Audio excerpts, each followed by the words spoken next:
Morning, James. Morning, Russ. Thanks for taking the time to chat to us this morning. So, a lot of people on YouTube and Instagram have been asking, who is James? Who is Power Play? So, maybe you can just tell the people. Well, actually, it's a long story. What's my? Let me just face my age here. It's 47 years since the apprenticeship in Tasmania. It's the same as you, right? Yeah. So, guys, I'm still working and you're retired. So yeah, it shows you how successful boat building is. So you did your apprenticeship in Tassie as? I was a shipwright. Shipwright. Apprenticeship from Battery Point. Yeah. Some very good boat builders. Yeah. We were wooden boat builders, and we were at that age where things evolved into other materials and composites, and sort of we went along with that and grew with that, and learned the fine skills of. It sort of like developed along the way. In my age, now we teach the end result, which is the vacuum infusion and modern resins and lightweight construction, and you kind of seem to have a grip on it now, so which is what makes them do what they do, which is be lightweight and strong. Yeah. So from Tasmania, where you were wooden boat building, then you went to Perth. To Perth. I did well. I got my sailing career kind of like led me into Perth, and I went banging on the door as Steve Ward and building the America's Cup yachts. And so you involved in the America's Cup? Oh yeah. I was an apprentice. I was the lower order at the. Well, I wasn't an apprentice. I was out of my apprenticeship. I was the lower order on the shop floor. We learned the importance of design, and I was with some pretty good brains then. Yeah. And from there? From one ocean racing yacht to the next ocean racing yacht, like a vagabond building boats, staying broke. And then I decided to the next Hobart race I'll do will be on my own boat, which never happened, but I did lots of cruising from then on. Yeah. And then I acquired Townsville Slipways, which specialised in catamaran maintenance. Yeah. And the story I tell about that is that what we noticed is that the customers we had were the fishermen, which was our bread and butter, and then we had the cruising yachties in the yacht club, and then we had the catamaran cruising crowd would come to us because we were wide slipway and we could take the boats out. But what we noticed was apparent, and I had a young family at the time. The fishermen were poor and broken, drunks, and and the powerboat guys were kind of divorcees, and and the yachties were in the same group, but super rich guys. But the catamarans had families, and they stuck together. And they had a boat the family liked, and then they discovered it was quite apparent to us that the catamarans, sailing catamarans, would motor all the time. Yes, I found that. and that we, around the year 2000, we thought this should be a power cat we built, and so we set about the process of designing it. The Power Play. Power Play, it's not up there, it's still in the Whitsundays, the first one, and then this one over here is about number 5, that's number 4, number 5, 3, oh that's number 8 or 9, and that's... So a very successful brand. It took us, we tweaked the whole, along the way, and now we know what makes them go fast and what the difference is. So now you've made your way to Thailand for various reasons, and now you've come up with the Longreach brand. So why is this a modernisation or an improvement? It's a serious improvement. Yes. It's basically taken on the different different look, you know. Yeah, but there's some reasons behind there, and what they like is lightweight, weight out of about like any yacht. Yeah. So this is pretty much empty here, and it increases the waterline length. Yeah. So we've got a good water beam length ratio on the hull. Yeah. So it's slender hull, low wave making, low resistance, and nice clean flow through the propellers and steering, and then more importantly the grounding keels for cruising, which we've seen before on your video. It's basically the same hull, but it's managed, it's designed to suit the length and the room. Now this is an unwanting design. It's nothing's dual purpose, everything is one thing. It's not squeezed, everything's the right size. It was the 44s, it's sort of kind of shrunk a little bit, and then there's compromises in this design, but there's no compromise in this. Yes, well, living, I mean, the living space, but this is just a 45 footer, high speed and displacement hull, and this is displacement hull only. Yeah. And it's got the range, and so like the fuel tanks are from here to here, the fuel. Yes. And then there's water, and we've got some trimming ability in them. So long range, which certainly is what attracted me, because world cruisers or even liverboards or having the range to cross oceans and play around, not have to worry about fuel so much. Some people say we've got too much fuel, but we've got the room in there. It's like saying you've got too much solar. Well, we put bucket loads on the roof of this now. So. It's giving you the area to put the solar on. Yeah. So all the stuff you fitted in the boat, like the engines and water makers, and it's all about making the cruiser's life. And you have brought and Pete have brought to us some obvious improvements. With the equipment that we use, and there's not a lot of upselling on it. It's just using the right gear. Yeah. So you order one of these, and that's it. There's no. You're not ticking 1,000 extra boxes. No, it's it. It's everything is the best it can be. Yeah. And there's no compromising it. It's just got the good gear. I know there's a lot of people waiting to see these out on the water. And the way the world has been with COVID, it's been challenging a couple of years. It's been tough, but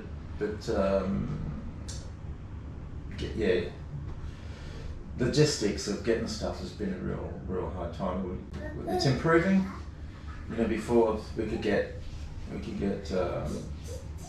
FedEx 2 days out of Australia. Now it's 2 weeks. Or China's worse. I don't know what they do there. Maybe they wash the stuff before they send it. But it used to be almost overnight. Now it's 2 weeks. Yeah. That sort of held us back a little bit. We got over it. Getting over it. The engines are interesting. Engines. I don't want to. First, I'm going to say a good thing about Yanmar engines. Yes. Really good thing is that they're the engine of choice. Yeah. For this boat, because there's maintenance and parts available in every nook and cranny marina that you can ever come across. Yeah. They're not expensive. They're abundant. Engines are lightweight. They're almost compact, and they're reliable. Yeah. One little hiccup is there seems to be some COVID has affected, or COVID or wars or something has affected the supply of the controls. Yes. So we're getting over that now. I think that's sort of. Well, so it's a worldwide problem with everything, but so you're looking at 12 months to order engines regardless. And it's 12 months for an at the moment. 12 months. And why the controls didn't come with it is a bit of a mystery. I will give Volvo a bit of a good point here, is that their availability is down to 7 to 9 months. Yeah. Before it used to be 4 months was standard. 4 to 6 months you had engines. Yeah. Crazy. So now it's as soon as we get an order, we straight down on and get an order of the engines and get on the list. Yeah. But there's been some problems with their factory. What do we call those little circuit things? Microchip. Microchip. Yeah, worldwide. There's a little town in China. And there's cameras have got to do. And there's cameras, yeah. So those little, and again we're trying to steer away from totally electronic, but the reliability of electronic equipment now is pretty good. Yes. As long as we keep it dry. Yeah. And well ventilated. So one of the real features, and when you talk green and clean and that everybody does these days, once you've obviously built the boat, the whole running of all the inside of the boat, not the engines, because we don't believe in, I don't think anybody truly believes they've got that electric engine sorted yet. No, so that's decades away, I reckon. Being able to pull up and run your aircon and run your cooking and run your water makers and run everything on the boat with your battery and this huge solar array on the roof. Yeah, well, it's a big plus. Yeah, the solar, this is 5 kilowatts of solar and a pretty efficient range, so they contribute to the power. We've got a small generator and power from the engines. Yeah. And everything's through a large bank of inverters, so you can run the boat silent. Yeah. And at least you can get a night's sleep without the gen sets running. Yeah, yeah. And an aircon, a bit of aircon. Yeah, yeah. Not entirely the whole boat, but yeah, at least the living space. Yeah, as with anything with solar, you got to power manage. Yeah.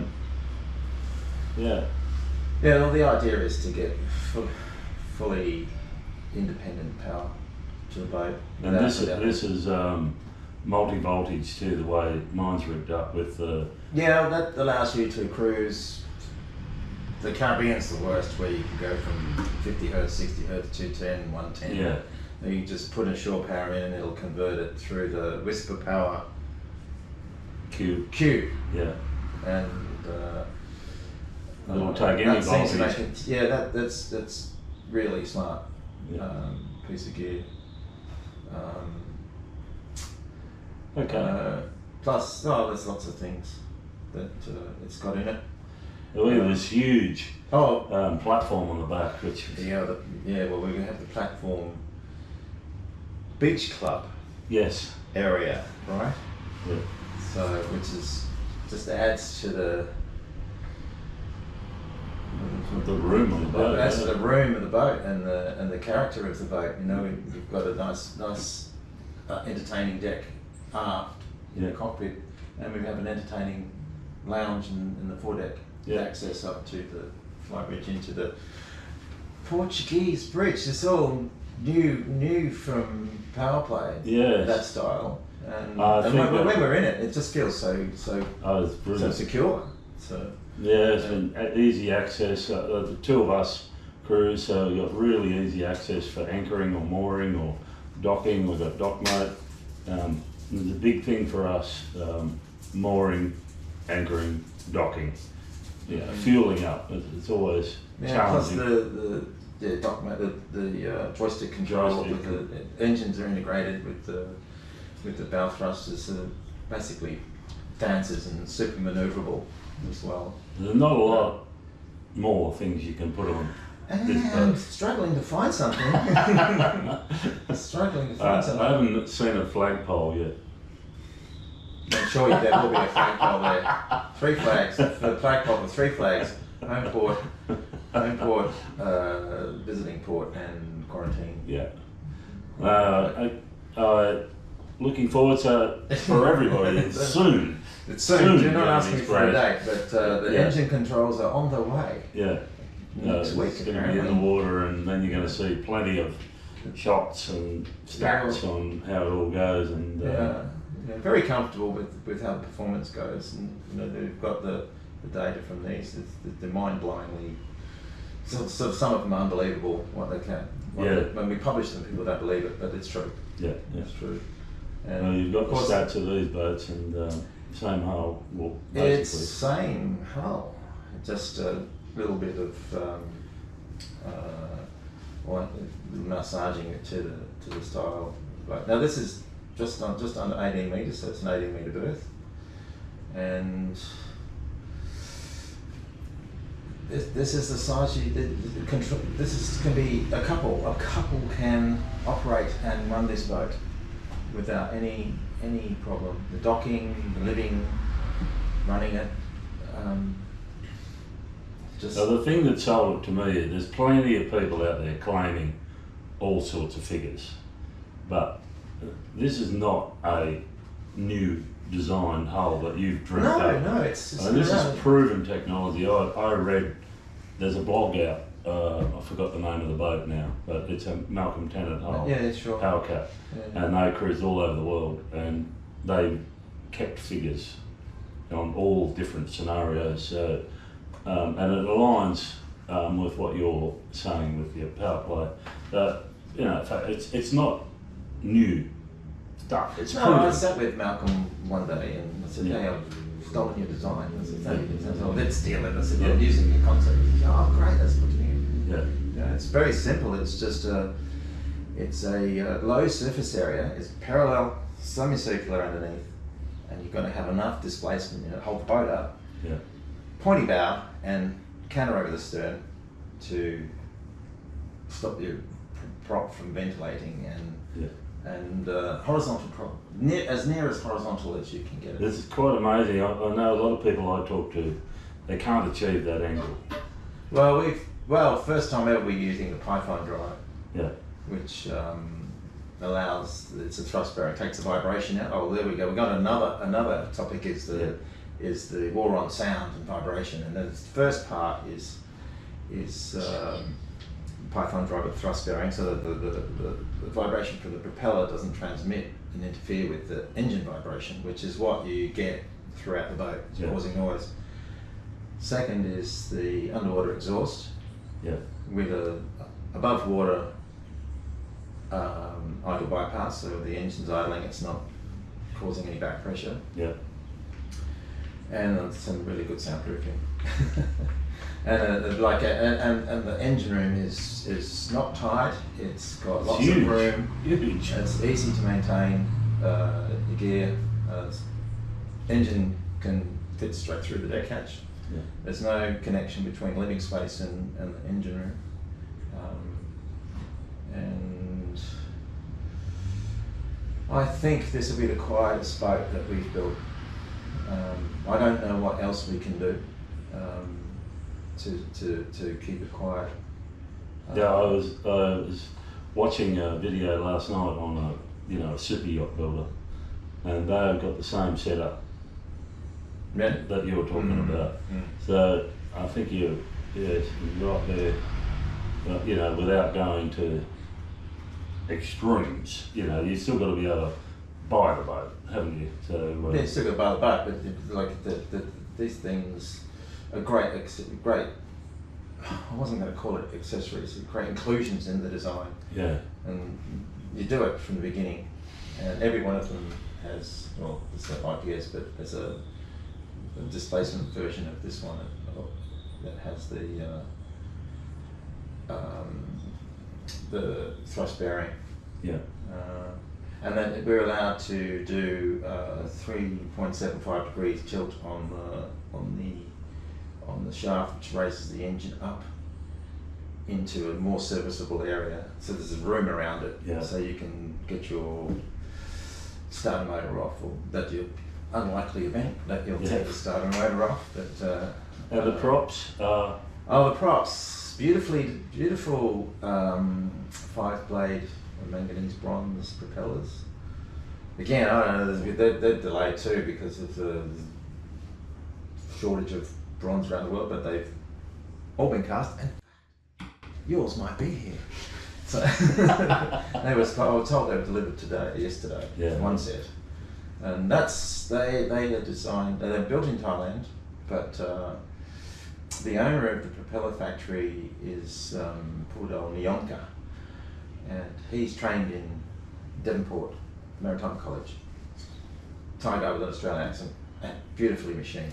So they are specifically made for this. They're boat. designed for this engine, for this hull weight, for that cruise speed. And 5-blade is low vibration propeller. And the RPM and everything. RPM, everything's matched properly. Yeah. And he's been spot on with these two, or the 3 boats that we've built here. And yeah, and I can't think of any reason to go to another country. I mean, if I was in Australia, I've got guys there, but Yeah. this guy's good. Yeah. Hopefully we can take a look at them. All right. Well, I think we should maybe go up and have a look at the engine Have a and little look, yeah. and One thing I do want to say is that it's a privilege to do this for you, and I know that getting entrusted with someone's life savings on a project like this is honourable and scary as hell, you know. Yeah. But you know, we know the responsibility we have to the owners, and it's like the thrill I get to see that do what I say it's going to do. It gives me a huge thrill. Yeah. And that's what I think is the pinnacle of my boat building career. Yes. So, to have done this from my broom sweeping days as an apprentice and every point to this. As a house builder, I used to get similar things. You know, hand the keys over, and the people have got their dream house. Yeah, no, it's why we do it. Yeah, that's why we do it. It's I like to say it's for the money. Doesn't seem to be that much. But yeah, so you know, the company's grown now to, you know, we've got nearly 4 factories and 140 staff with a very good management here. Holding that together is one thing, you know, and producing the boat that we're getting, and we're on number 5 now. This is the number 5 boats we're building, and just started of the 58. Of the 58. Now there's 3 of those, and 4 under construction now. The 5th one's materials are ordered, and they're just getting better. And there's the systems are set in place now, and the hardware and the equipment. And thanks to you and Pete, helping us get steer us into the right choice for the right equipment, and the engineers that design it too have got a lot of input. Yeah. Sure. So. Yeah, well, let's go and have a look at the motors. All right. Thanks, James.